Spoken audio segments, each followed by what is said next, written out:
Welcome back to Classic Cars!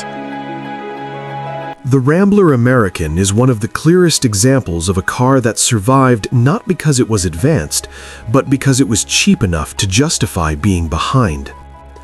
By the time it entered the 1960s, the American auto industry had already shifted into a new phase. Compact cars were finally becoming relevant, driven by changing urban conditions, rising awareness of fuel economy, and the early signs that bigger is always better might not last forever. But while companies like Ford Motor Company and General Motors were introducing fresh, modern compacts like the Falcon and Corvair, AMC Corporation took a very different approach. Instead of designing something entirely new, AMC reached into its past. The Rambler American was, at its core, a heavily updated version of an older platform dating back to the Nash Rambler of the early 1950s. By 1960s standards, that meant its bones were already nearly a decade old, a lifetime in an industry built on constant reinvention. But this wasn't an accident. AMC knew it couldn't outspend the Big Three. It didn't have the resources for clean sheet designs every few years, nor the engineering budgets to constantly leap forward. So instead of competing head-on in innovation, it chose a different battlefield: cost. By reusing an existing platform, AMC avoided the enormous expense of developing a new car from scratch. Tooling was already paid for.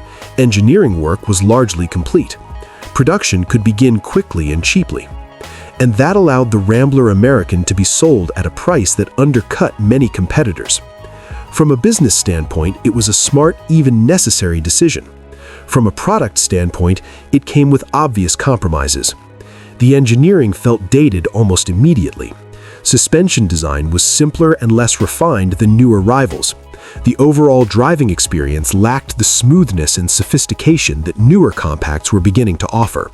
Styling, while updated, couldn't fully disguise the car's older proportions and structure. It wasn't crude, but it wasn't modern either. One owner from the era described it in a way that perfectly captured its character. It felt like a car from yesterday sold at today's price, but cheaper. That was the entire identity of the Rambler American. Because unlike the Nash Airflight, which had been ahead of its time, or the Hudson Jet, which had arrived too early, the Rambler American existed in a more calculated space. It wasn't trying to lead the market, it was trying to survive within it.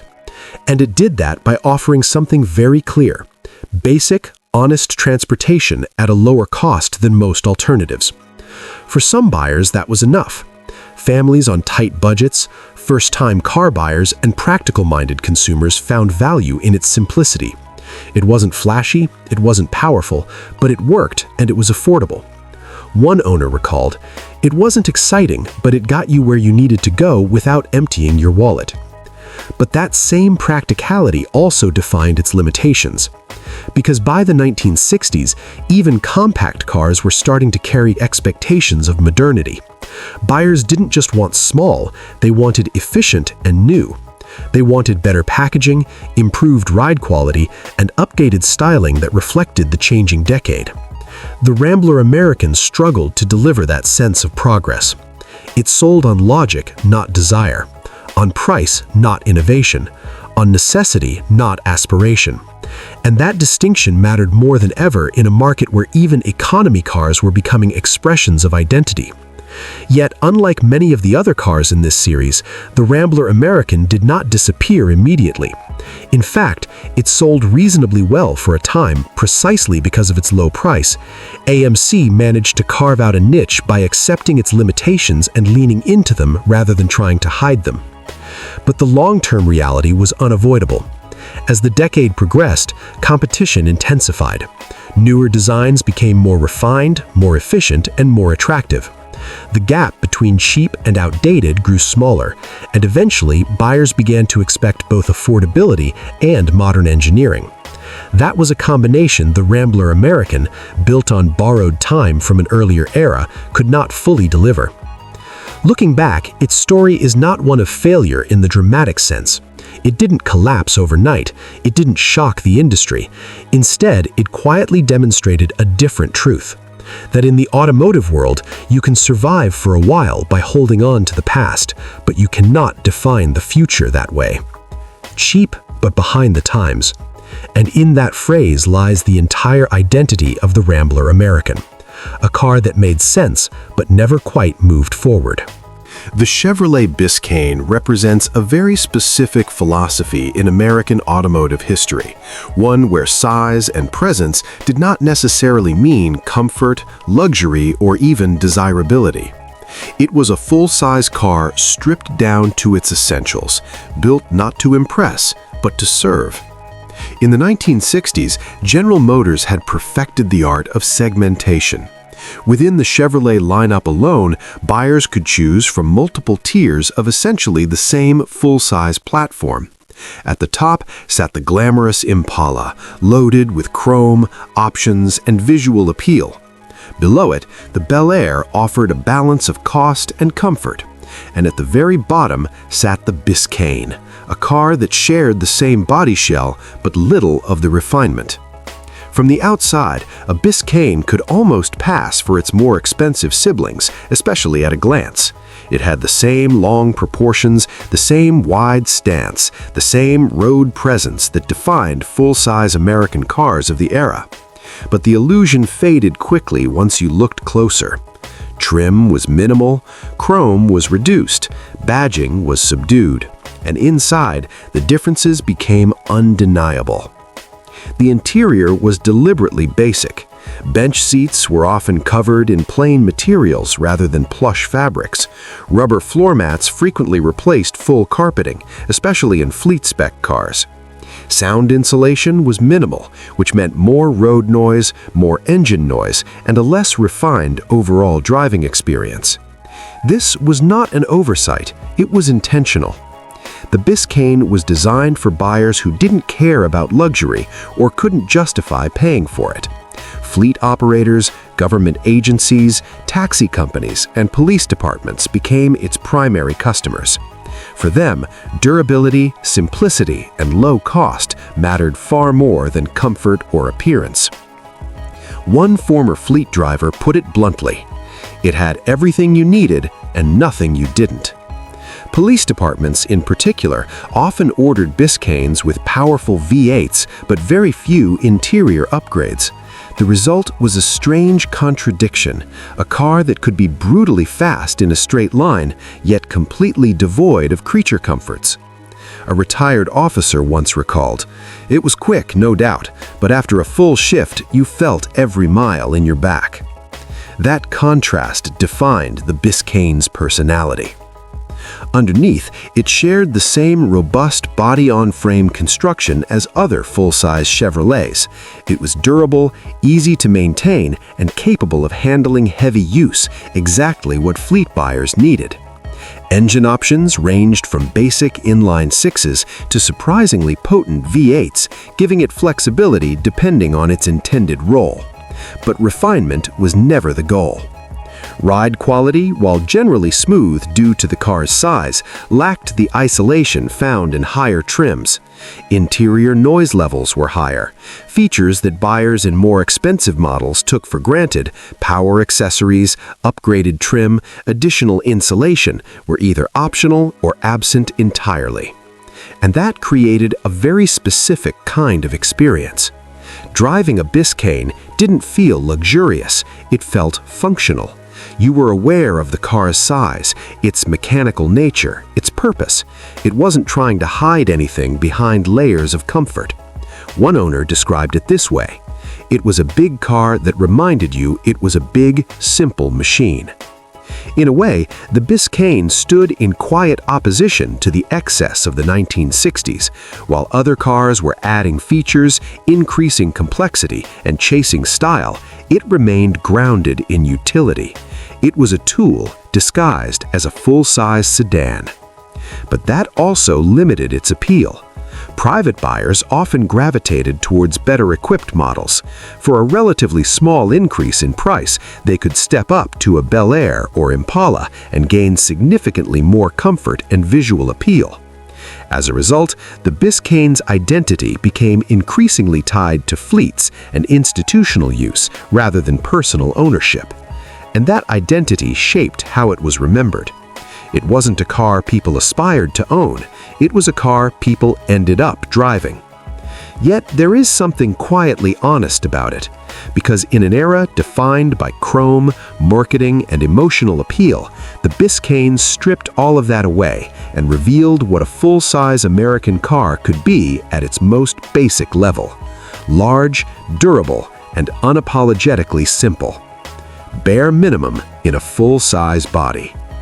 And that is why it remains such an interesting artifact of its time, not as a failure, but as a deliberate reduction of the American car to its core function at a moment when everything else was moving in the opposite direction.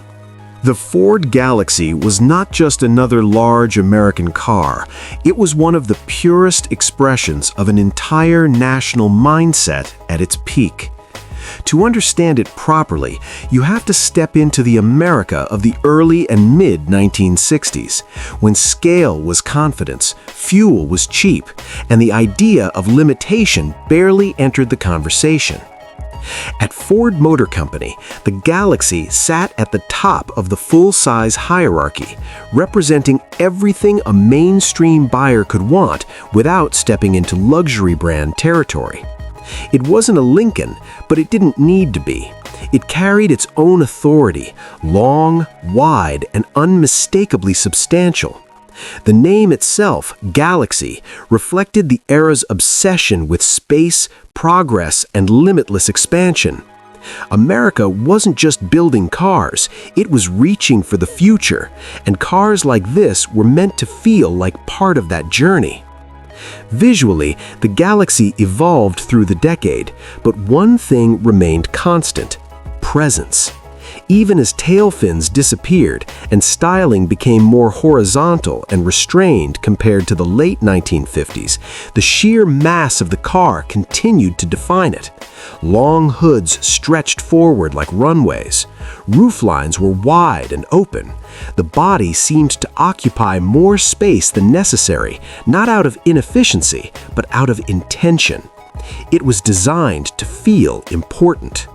And under that long hood, the mechanical story followed the same philosophy. The Galaxie offered a range of engines, but what defined it were V8s, large displacement units that prioritized smooth, effortless power.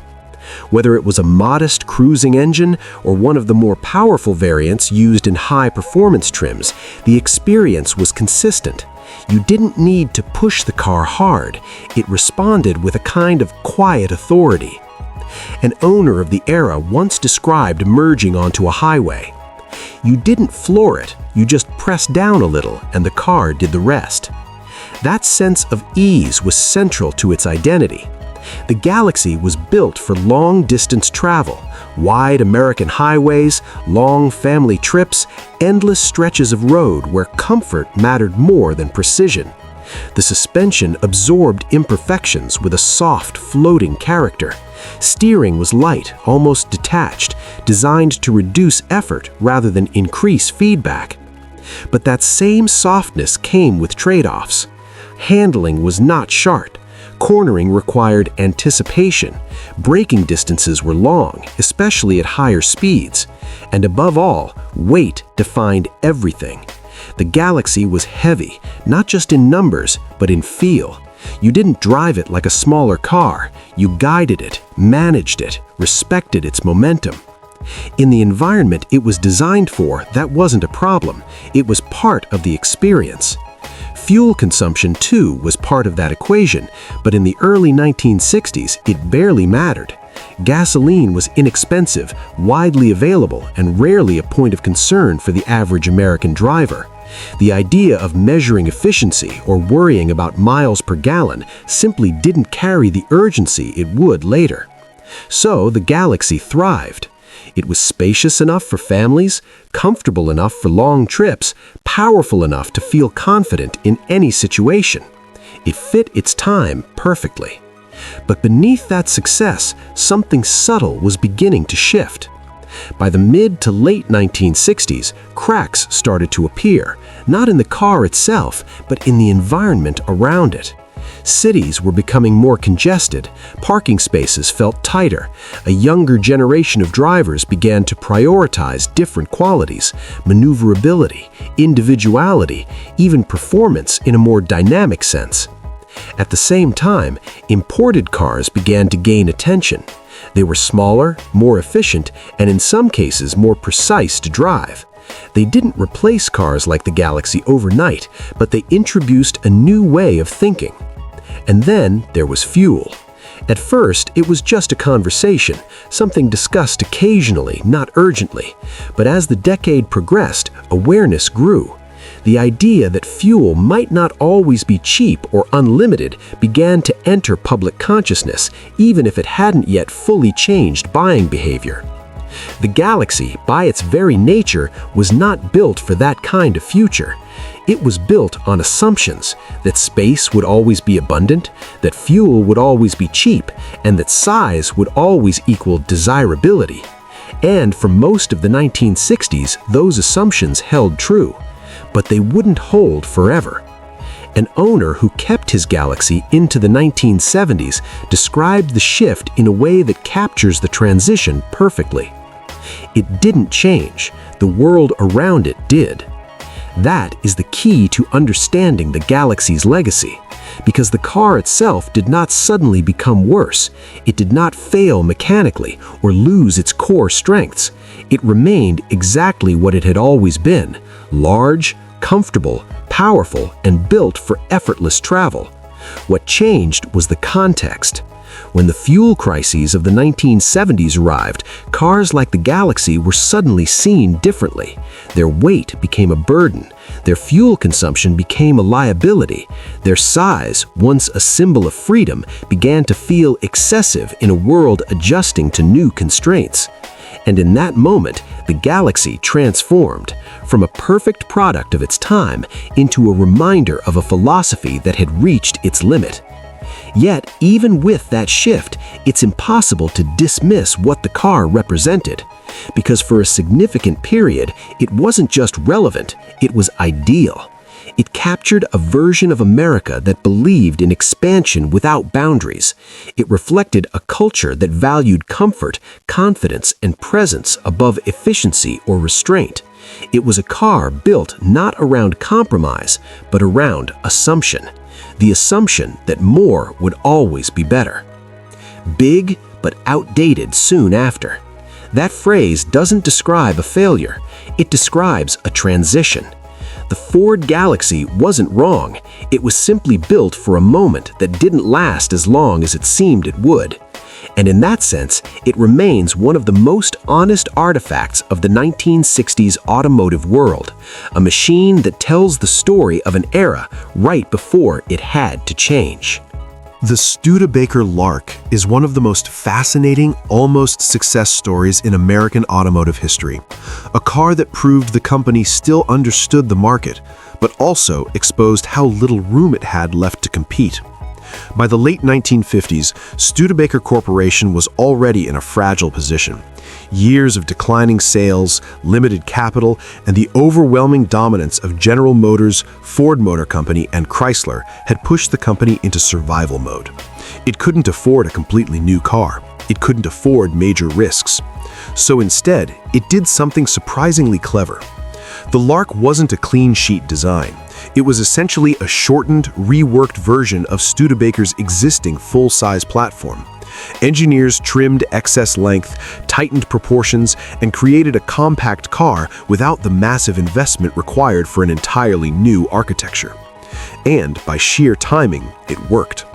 Because in 1959, the American market was finally ready for smaller cars.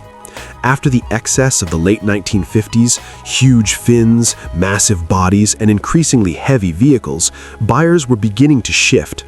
The recession of 1957 to 1958 had already shaken confidence in endless growth, and imported cars were starting to gain attention. Suddenly, a compact American car didn't feel like a compromise, it felt practical. The Lark arrived exactly at that moment. Sales surged. Dealers saw renewed interest. Studebaker, for the first time in years, looked competitive again. One dealer from the time recalled, "It was like the company came back to life overnight." Buyers appreciated what the Lark offered. It was smaller and easier to handle than traditional full-size cars, yet still felt familiar and American in its layout and driving character. It wasn't radical, it was approachable. And that was its strength. It gave people a compact car without asking them to fully abandon the comfort and simplicity they were used to.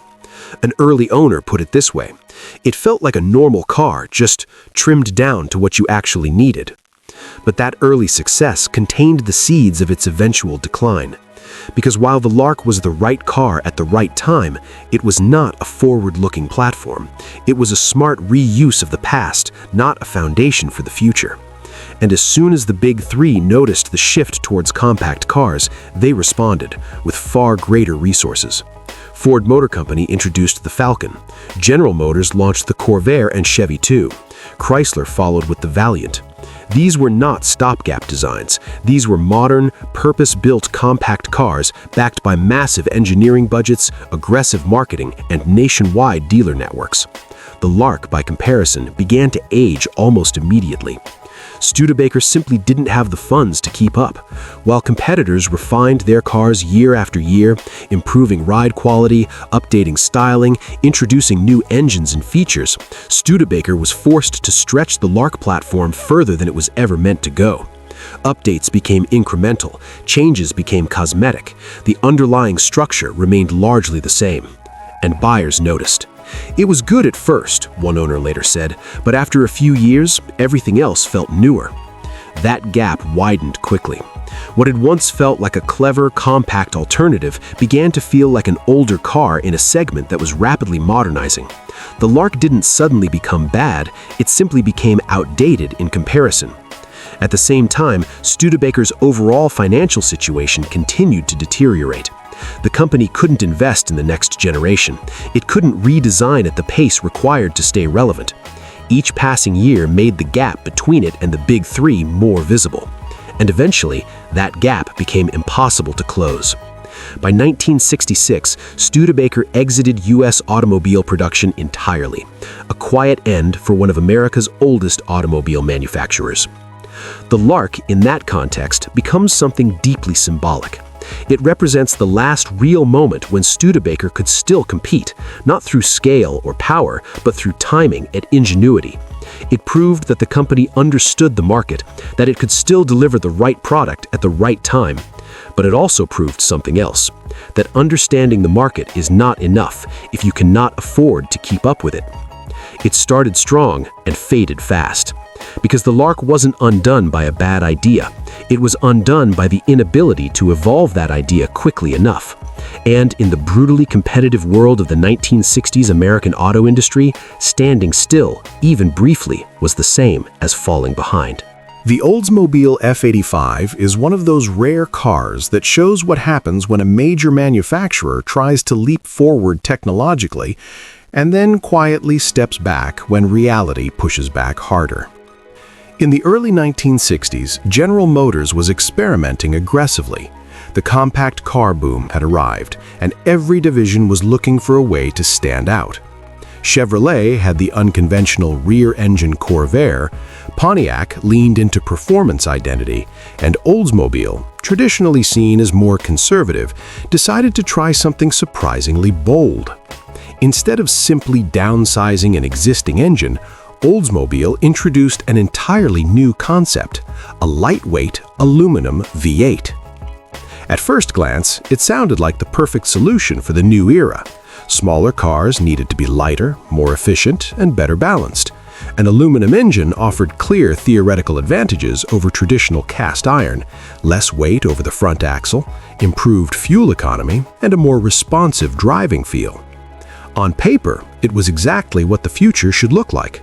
And when the F-85 debuted with this engine, it genuinely impressed people. It felt lighter than anything else in its class, one early owner recalled. You could feel the difference the moment you drove it. The car handled more easily, accelerated with less effort, and carried a sense of engineering sophistication that most American compacts simply didn't have at the time. But that promise came with complications. Aluminum, while lighter, is far more demanding as a material.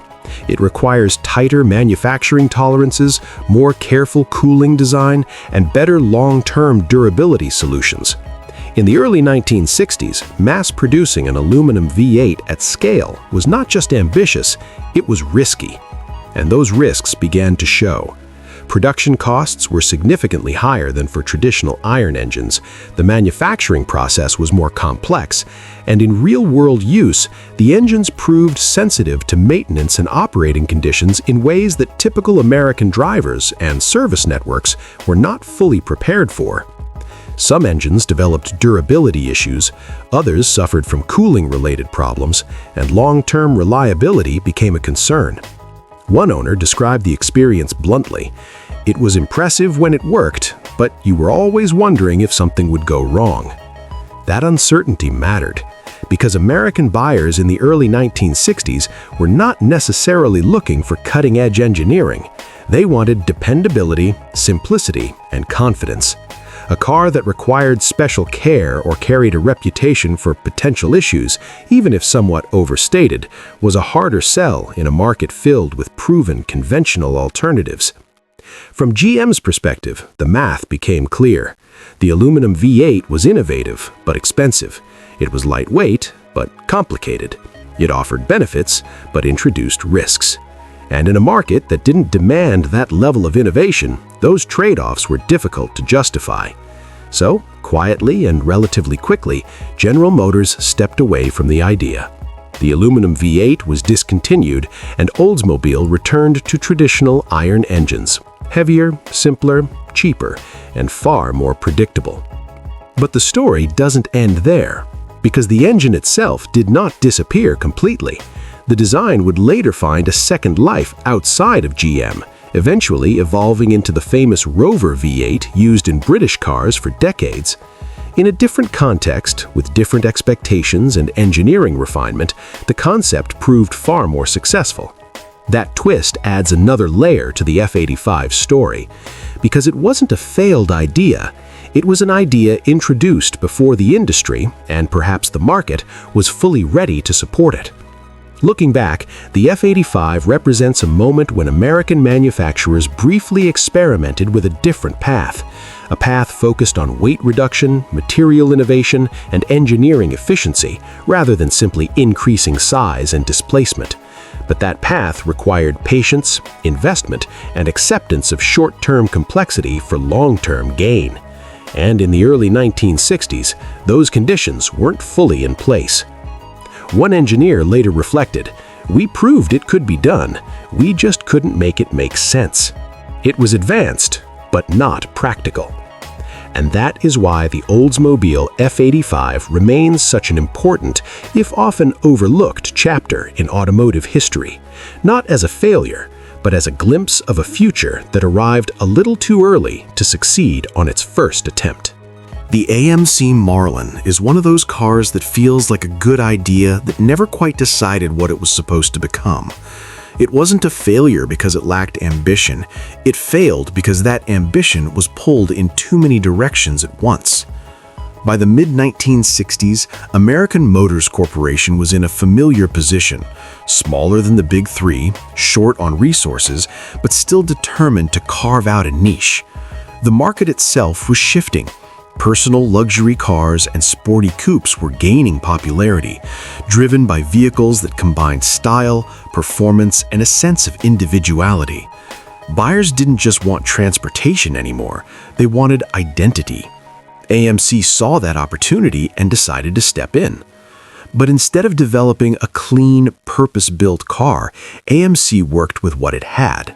The Marlin was based on an existing mid-size platform, practical from a cost standpoint, but limiting from a design perspective. Designers were tasked with creating something dramatic, something that could compete visually with more expensive and more focused cars. The result was the fastback roofline. From certain angles, the Marlin looked striking. The long, sloping rear glass gave it a distinctive silhouette, something different from the more conventional notchback coupes of the time. AMC clearly wanted it to feel upscale, modern, even a little exotic compared to its mainstream lineup. But proportions matter, and this is where the Marlin struggled. Because the underlying body wasn't originally designed for that kind of sweeping fastback shape, the final result felt slightly forced. The roofline was long and heavy, the rear overhang looked exaggerated, and the overall balance of the car never quite settled into something natural. One owner described it with surprising honesty. It looked good in pictures. In person, something always felt off. That awkwardness hurt its appeal, especially in a segment where style was everything. And then there was the identity problem. The Marlin wasn't truly a performance car. While it could be equipped with respectable V8 power, it didn't deliver the kind of sharp, aggressive driving experience that buyers were beginning to expect from sporty coupes. At the same time, it wasn't fully a luxury car either. Interior quality and refinement didn't quite match what more established brands were offering in the personal luxury space. So it landed in an uncertain middle ground. Not fast enough to be a muscle car, not refined enough to be a luxury coupe, not practical enough to be a family car. And that made it difficult to define and even harder to sell. Buyers in the 1960s were increasingly clear about what they wanted. If they chose performance, they wanted it unapologetically. If they chose luxury, they expected visible comfort and prestige. The Marlin offered a mix, but not a strong enough version of either. Sales reflected that confusion almost immediately. The first year brought curiosity, something new, something different. But after that initial interest faded, numbers began to drop. Each subsequent year saw fewer buyers as the market gravitated toward more clearly defined alternatives.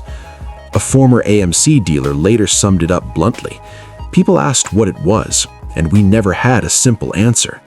And that may be the most damaging position any car can occupy. Because in the automotive world, clarity sells. The Marlin story also highlights a deeper issue for AMC, the constant need to stretch existing platforms into new roles. Without the resources to develop entirely new vehicles for each segment, the company often had to adapt what it already had. Sometimes that worked, as with the Rambler American, but in cases like the Marlin, the compromises became too visible. The car wasn't poorly built. It wasn't fundamentally flawed, it just didn't fully commit to a single idea. And in a decade defined by strong identities, muscle cars, pony cars, luxury coupes, that hesitation was costly. Looking back, the Marlin feels like an experiment caught halfway between intention and execution. It tried to predict where the market was going, but didn't fully align itself with any one direction. It didn't know what it wanted to be. And because of that, neither did the buyers.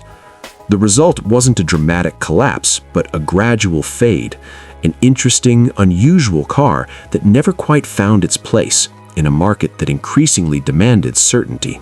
The Dodge Dart tells a story that feels almost contradictory at first glance.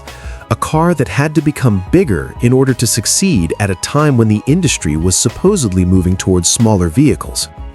In the late 1950s, Chrysler found itself under pressure to respond to shifting market signals. The recession of 1957 to 1958 had shaken confidence in oversized, fuel-hungry cars, and compact imports were beginning to attract attention. On paper, the message seemed clear. Americans might be ready for smaller cars. So, Chrysler made a bold move. For 1962, the Dodge Dart was dramatically downsized. What had once been a full-size model was transformed into something much closer to an intermediate or compact car. Engineers reduced overall length, trimmed weight, and attempted to align the car with what they believed would be the next big shift in consumer demand. But there was one major problem. The market wasn't quite ready to follow that shift, at least not in the way Chrysler expected. Because while smaller cars were gaining attention, the average American buyer in the early 1960s still associated size with value. A car wasn't just transportation, it was space, comfort, presence, and status. When buyers walked into a showroom, they still expected a Dodge to feel substantial. And the new Dart didn't. Compared to its predecessor, it felt reduced. Compared to competitors, it looked smaller than expected. Compared to buyer expectations, it seemed like a step down. One customer at the time reportedly said, "It felt like Dodge forgot what its cars were supposed to be." That reaction cut deeper than simple styling criticism, because Chrysler hadn't just made the car smaller, it had repositioned it without fully preparing its audience. Buyers didn't see the new Dart as modern or efficient, many saw it as less car for their money. Sales reflected that disconnect almost immediately. Dealers struggled to explain the change, customers hesitated. The car wasn't inherently bad, it still offered solid engineering, respectable performance, and the durability expected from Chrysler products. But perception mattered, and the perception was that the Dart had lost something important. And so, Chrysler reacted quickly. Within a short time, the company began adjusting its approach. The Dart evolved into a slightly larger, more balanced, compact intermediate car, something that better matched what American buyers were actually willing to accept. It didn't return to full-size proportions, but it grew enough to restore a sense of presence and value. It had to grow to survive. That phrase captures the essence of its transformation, because the Dart's early struggles weren't about engineering failure, they were about timing and interpretation. Chrysler had correctly identified that the market was changing, but it had overcorrected too soon, too aggressively. Other manufacturers took a more gradual approach. Cars like the Ford Falcon and Chevy 2 introduced smaller dimensions without shocking buyers. They eased the transition. The Dart, in contrast, made a sharper break from expectations and paid the price for it. An owner who experienced both early and later versions recalled, "The first one felt like it shrank too much. The later ones felt like they found the right balance." That balance became the Dart's eventual strength. As the decade progressed, the model settled into a more stable identity. It became known as a practical, reasonably sized car with a range of engine options, from economical 6-cylinders to surprisingly strong V8s. It adapted to the market rather than trying to force the market to adapt to it. But that early misstep remains important, because it reveals something often overlooked about the early 1960s. American buyers weren't rejecting size overnight. They were adjusting slowly, cautiously. They were willing to consider smaller cars, but not at the cost of comfort, presence, or perceived value. The Dart's initial downsizing crossed that line. Looking back, its story is less about failure and more about calibration. It shows how difficult it was for manufacturers to predict exactly how far and how fast the market would move. It highlights the tension between innovation and expectation, the risk of being not just wrong, but early in the wrong way. Because in the end, the Dodge Dart didn't fail. It adapted. It learned what the market actually wanted, not what it seemed to be asking for. And in doing so, it became something more sustainable, something that fit its time, instead of trying to rush ahead of it. It had to grow to survive. And that growth wasn't just physical, it was a correction, a lesson, and a reminder that even in times of change, the past still holds more influence than manufacturers sometimes expect. The Plymouth Valiant is one of the clearest examples of how a car can be technically sound, strategically correct, and still struggle because of how it looks at first glance. At the start of the 1960s, Chrysler understood something important. Compact cars were no longer a niche. Imports were gaining traction, fuel economy was starting to matter more, and American buyers were slowly warming to the idea of smaller, more practical vehicles. The Valiant was Chrysler's answer, a car designed to compete directly in this emerging segment. On paper, it was exactly what the company needed. It was smaller, lighter, and more efficient than traditional full-size cars. It featured solid engineering, including Chrysler's Slant 6 engine. It was meant to feel modern, forward-thinking, and competitive with both domestic and foreign rivals. But then there was the styling. Instead of playing it safe, Chrysler went in a completely different direction. The early Valiant models were designed with exaggerated curves, unusual proportions, and details that felt almost experimental. The grille, the body lines, the rear styling, all of it leaned towards something more artistic than conventional. In isolation, it was bold. In the showroom, it was risky. Because early 1960s American buyers, while beginning to accept smaller cars, were not necessarily ready for cars that looked radically different. They still wanted familiarity. They still wanted something that felt grounded in the design language they understood. The Valiant didn't give them that. One buyer from the time reportedly said, "I liked the idea of it, just not the way it looked." That reaction became common. The car wasn't rejected because it was small, it was rejected because it was strange. And that distinction mattered enormously. Because other compact cars entering the market, like those from Ford Motor Company and General Motors, tended to be more conservative in appearance. They introduced new size and efficiency, but wrapped them in familiar, acceptable styling.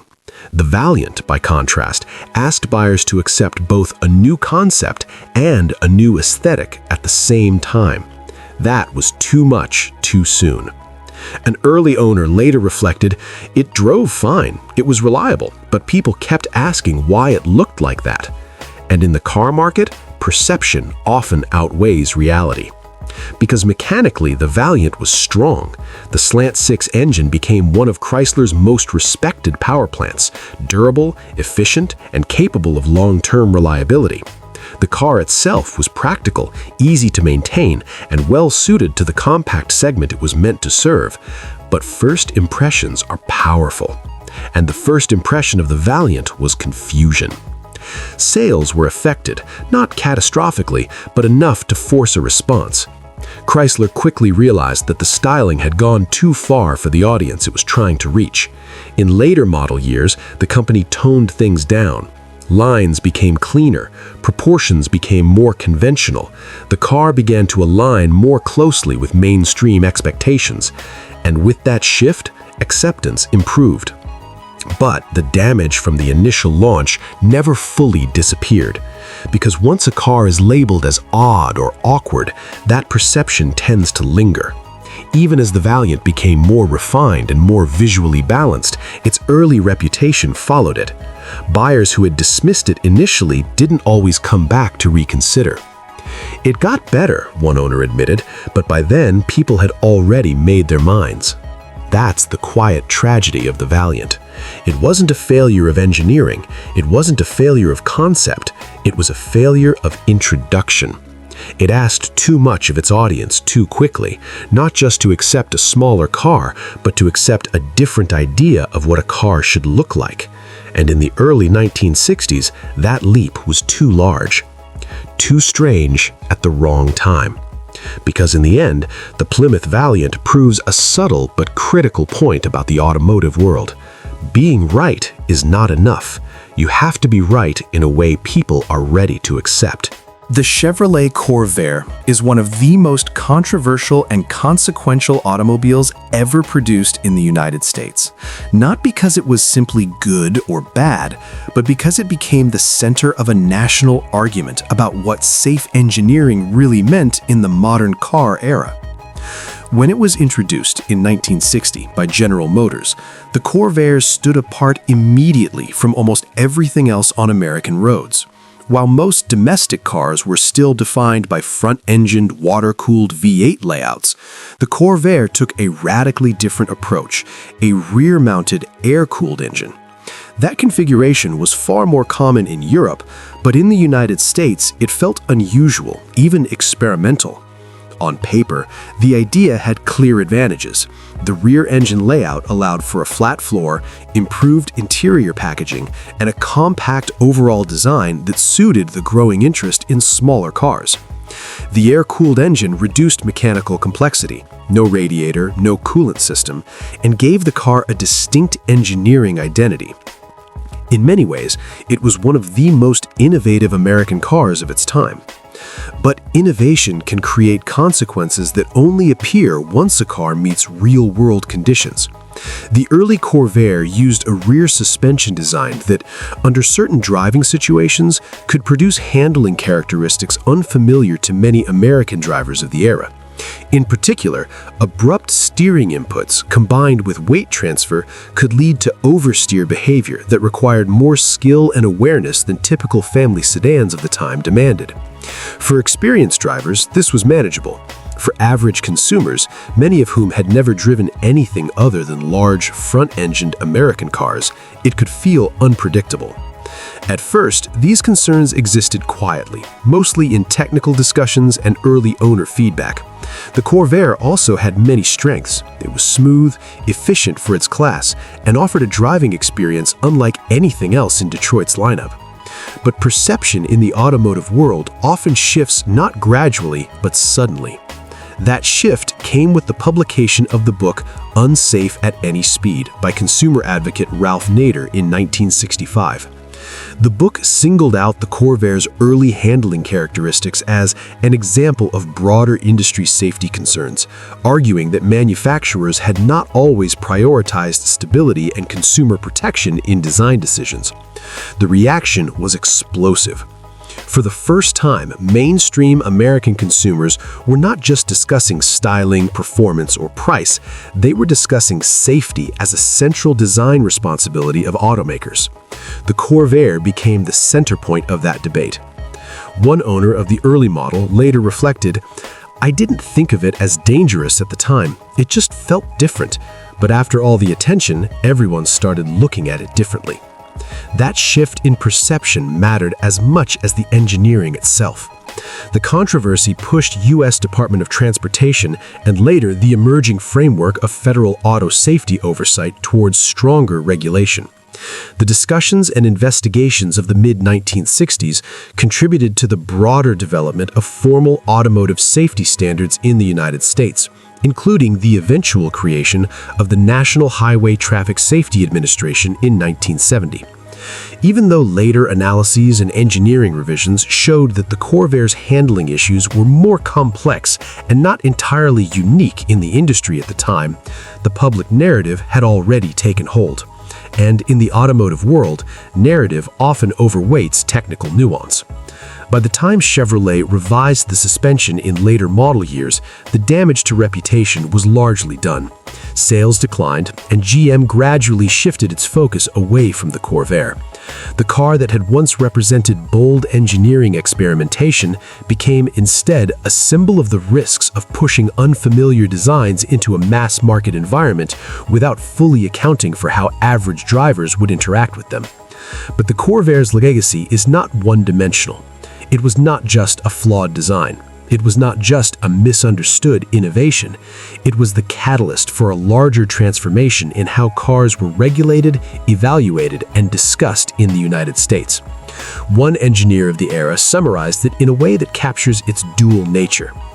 It didn't just fail, it changed the law. Because in its controversy, it helped reshape the entire conversation around automotive safety, turning engineering from a private competition between manufacturers into a public concern shared by regulators, engineers, and consumers alike. The Ford Falcon, introduced for 1960 and carried through the rest of the decade in many forms, was one of the clearest signs that Detroit had finally understood the compact car message from overseas, but it also showed how reluctantly the American industry accepted that lesson. Ford did not build the Falcon because it was inspired by some grand new engineering ideal. It built it because the market was changing. Imports like the Volkswagen Beetle were suddenly visible everywhere, and Ford needed something affordable, familiar, and easy to sell to buyers who were beginning to question the logic of ever bigger cars. The Falcon was the company's answer to that moment, and in one sense, it was brilliant. It arrived quickly, it was inexpensive, it looked like a normal American car scaled down, and it gave Ford a compact entry that did not feel as strange or threatening as some rival ideas. But the Falcon's success also revealed how low the bar still was for compact cars in early 1960s America. Buyers were not flocking to it because it was exciting or advanced. They bought it because it was simple, inexpensive, and looked like a sensible compromise. It had the basic shape of a family car, only smaller and lighter, and for a lot of people, that was enough. Ford did not try to make the Falcon glamorous. It did not try to make it feel luxurious. It was presented as honest transportation, the kind of car that would start every morning, carry the kids to school, and do it without costing very much. That approach worked, but mostly because it matched the moment. Under the skin, the Falcon was deliberately plain. The base six-cylinder engine was modest, with roughly 90 horsepower in early versions, which was enough for casual commuting, but never enough to make the car feel lively. Acceleration was unhurried, passing power was limited, and when the car was loaded with passengers or driven on faster roads, the lack of reserve became obvious. The Falcon was not supposed to be a performance machine, but in a decade when Americans were already getting used to V8 power and effortless torque, that modesty could feel like a compromise. Its suspension and chassis were built to be cheap to produce and easy to maintain, not especially refined. Early versions were criticized for handling that felt vague, body flex that reminded drivers of the car's economy routes, and construction that seemed thin compared with larger, heavier full-size cars. It was the kind of car that got the job done, but rarely made the job feel pleasant. That is where the Falcon's real character comes into focus. It was a success, but not because it inspired passion. It sold well because it occupied the exact economic space Ford needed it to occupy. For families trying to stretch every dollar, for first-time buyers, for people trading down from larger cars, and for customers who simply wanted a second household vehicle, the Falcon made sense. It was cheap enough to be reachable, simple enough to be trustworthy, and American enough to feel familiar. In a marketplace that still associated small cars with foreignness and compromise, that mattered a great deal. One owner from that era put it in a way that probably describes the Falcon better than any brochure ever could. It never made me excited to drive it, but it never gave me a reason to complain either. That sentence captures the whole thing. The Falcon was not a car that won people over with charm. It won them over with arithmetic. It cost less to buy, less to run, and less to keep than many alternatives, and for a huge number of buyers, that was enough. Ford understood something very important.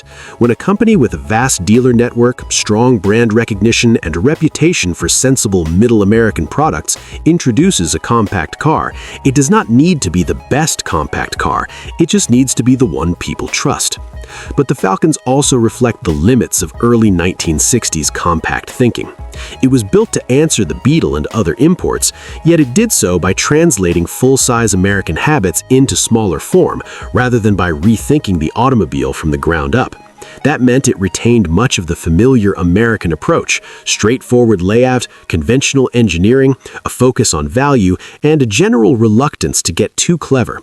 It was a compact car, but not a radical one. It did not challenge buyers to accept a new philosophy. It simply asked them to accept a smaller version of the old one. That was part of the reason it succeeded, but it was also why its reputation never quite rose above good enough. The Falcon was not admired for innovation. It was not remembered as a technical milestone the way some more daring vehicles were. It was remembered as a practical answer to a practical problem. Ford sold many of them, and the platform itself would go on to support other important cars, including the early Mustang, which transformed the same basic compact underpinnings into something far more emotionally powerful. That later reinvention is telling because it shows what the Falcon really was, not the destination, but the starting point. The Falcon story is also a good reminder that early compact success in America was often built on affordability rather than excellence. Buyers were still learning to accept smaller cars, so the winning strategy was to make the compact car feel safe, plain, and economical. That meant quality sometimes took a back seat to price. Thin materials, basic equipment, and modest performance were tolerated because they kept the sticker low. In that sense, the Falcon was exactly what the market rewarded at the time. It was not trying to change the emotional relationship Americans had with cars. It was trying to make downsizing feel harmless. Later in the decade, as buyers became more comfortable with the compact idea, expectations rose. Better compacts appeared, performance improved, ride quality, interior packaging, and styling became more sophisticated. That made the Falcon's plainness easier to see in retrospect. What had once felt like sensible simplicity began to look like cost-cutting. But that doesn't erase what it accomplished. It gave Ford a foothold in the compact segment, it brought many first-time buyers into the Ford fold, and it proved that a conservative approach could still sell if the price and timing were right.